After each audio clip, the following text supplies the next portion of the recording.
Hi, and welcome back to U.S. History with me, Mr. Snyder, and today we're going to build upon the women's rights movement and the counterculture with the minority rights movement. So the success of civil rights and women's rights signals a growing rights revolution in the United States in the 1960s. Latinos, Native Americans, and Asian Americans engage in their own struggles to get their own rights, fighting to influence laws and governments, and activists also work to expand rights for consumers and people with disabilities. So what are some reasons that immigration is happening during this time? Well, the European and Asian immigration was restricted with quotas after World War I. That didn't include people from Latin America and South America. So populations of Mexico and Latin America continue to grow while job opportunities there decline, and there's also a need for cheap labor in the United States. So these reasons led to illegal and legal immigration from these areas. People from Hispanic-speaking countries we call Latinos, and they can also known as Hispanics, and Mexican Americans, the largest group of Spanish-speaking Latinos in the United States. Mexican Americans are called Chicanos. And so just a little bit of history. We talked about some of this stuff before, like the Bracero program.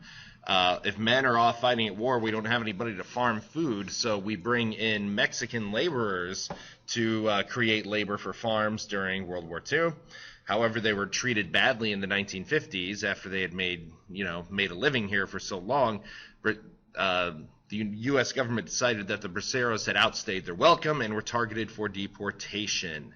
We've talked about the part of the Great Society. The Immigration and Nationality Act in 1965 eliminates the quotas for immigrants, which means that Mexicans can now come in larger numbers, and so can Asian Americans. 400,000 Mexicans come the rest of that decade, 630,000 come in the 1970s, and 1.5 million come in the 1980s. Larger numbers of Puerto Rican, Dominican, and Cuban immigrants also come to the U.S. after World War II. Since Puerto Rico is a U.S. territory, they come just seeking better jobs. They are citizens of U.S. territory. But Dominican and Cuban immigrants are political refugees coming here, and a lot of Puerto Ricans settle in New York City, and a lot of Dominicans settle there as well as Miami, and Cuban immigrants also settle in Miami. So the fight against Latino discrimination begins. Hector P. Garcia is an important figure in this. He is a World War II veteran who battles discrimination against Latino veterans.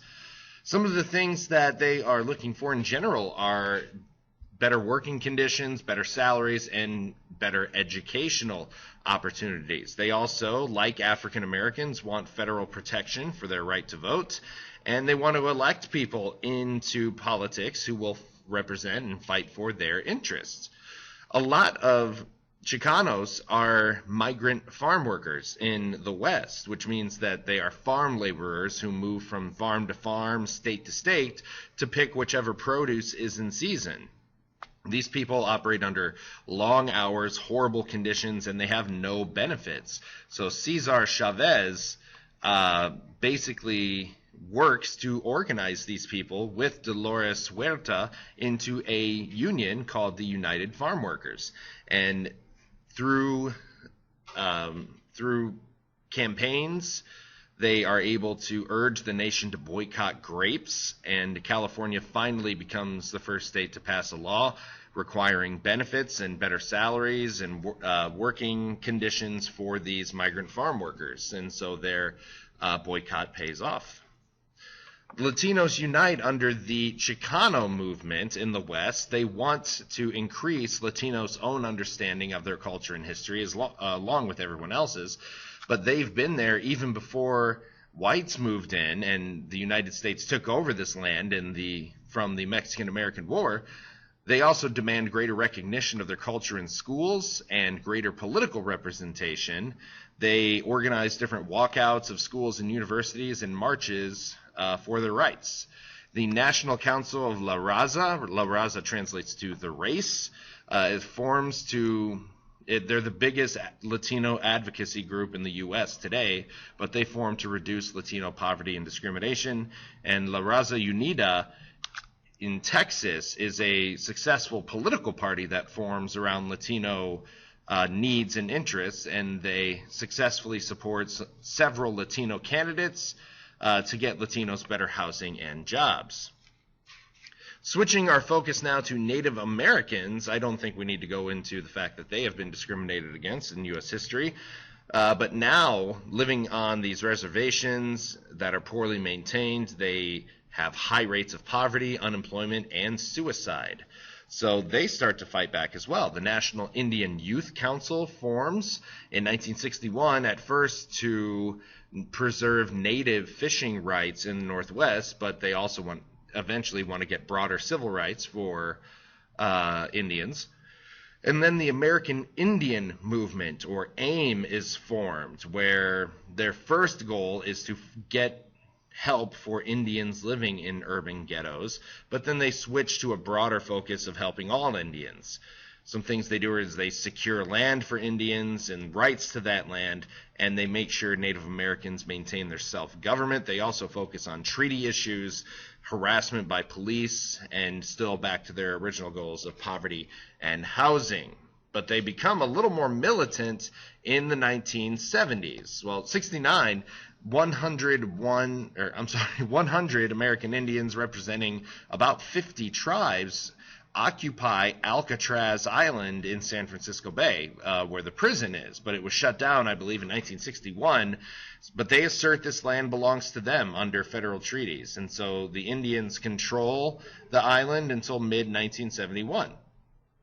AIM then organizes a march a couple years later from San Francisco to Washington. They walk across the entire country, and then they occupy the Bureau of Indian Affairs building, renaming it the Native American Embassy, trying to denote that Native Americans are treated like foreigners. And in 1973, we have what some people call the Second Battle of Wounded Knee. But Wounded Knee is where the massacre took place during the 1870 Indian Wars. And they occupy this town, and they refuse to leave for 71 days until the government promises to investigate the condition of reservation Indians.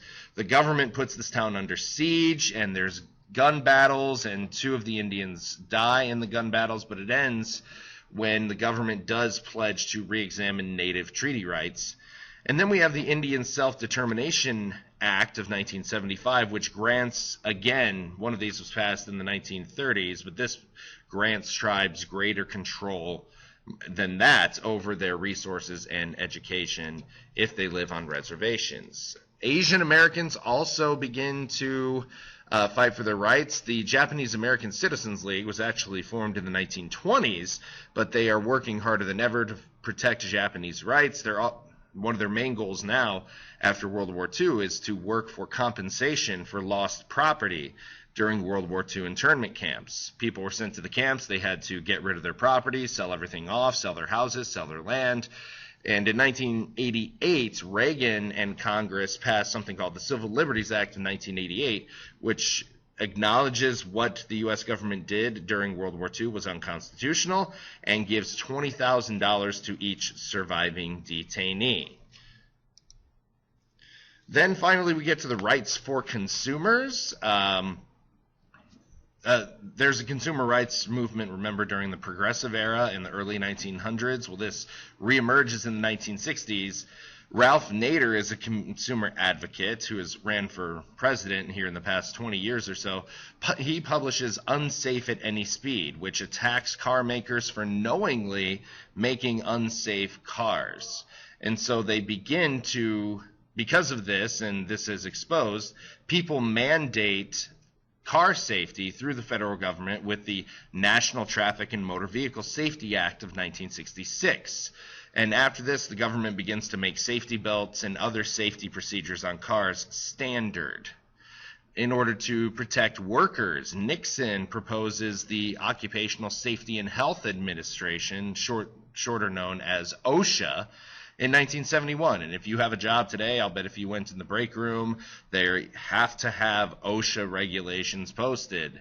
It issues workplace safety and health regulations, such as access to that information and your rights as a worker, limits to chemical exposures, using protective equipment when doing certain jobs, and having safety procedures in place. And then finally, people with disabilities are also fighting for their rights in the 1960s. Before and throughout our history, people with disabilities are just treated as defective. And disabled veterans coming back from World War II, Korea, and Vietnam work to change this perception. So in 1961, Kennedy establishes the Panel on Mental Retardation, which is an outdated term, but we still call it that since it happened in 1961. So the government can help and understand how they can help people with disabilities. And Kennedy's does this because his sister, Rosemary Kennedy, is developmentally disabled. And her story is very, very sad. If you want to look into her a little bit more on your own, Rosemary Kennedy, there's a book published about her very recently that you can look up.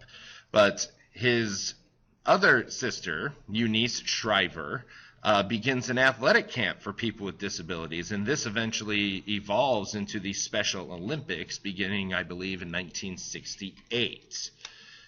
So here is just an all-encompassing look at rights-expanding legislation. We have the Title VII of the Civil Rights Act in there as well. Don't forget about Title IX for women of the Higher Education Act. But you have the ERA, the Immigration and Nationality Act, just an all-encompassing look at some of the rights-expanding legislation during this time. That's all I have for you. Be sure to fill out your learning targets and bring them back here to class, and I will see you later. Bye-bye.